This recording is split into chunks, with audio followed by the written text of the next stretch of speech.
ಪ್ರಯಾಣಿಕನ 120 gram ಚಿನ್ನ ಕಳ್ಳತನ ಆಗಿದೆ. ಬ್ಯಾಗ್ನಲ್ಲಿಟ್ಟಿದ್ದ 120 ಗ್ರಾಂ ಚಿನ್ನಾಭರಣವನ್ನ ದೋಚಿದ್ದಾರೆ ಕಳ್ಳರು.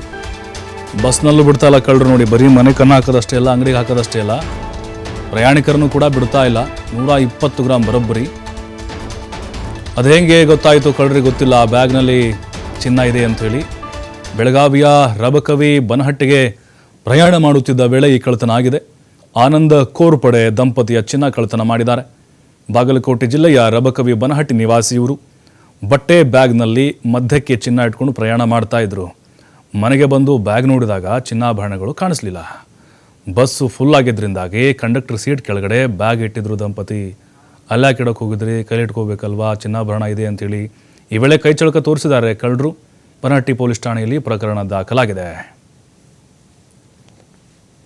ಕೋಲಾರ ಹೋಗಿದ್ವಿ. ಕೋಲಾರ ಹಿಡ್ದ ಈ ಥರ ಬನಹಟ್ಟಿ ತಕ್ಕ ಈಗ ಕುರ್ಚಿ ತಕ್ಕ ಟ್ರೈನಿಗೆ ಬಂದು ಕುರ್ಚಿ ಹಿಡ್ಕೊಂಡು ಕೇಸಿಂದ ಬನಹಟ್ಟಿಗೆ ತಕ್ಕ ಬಸ್ಸಿಗೆ ಎತ್ತಿದ್ವಿ.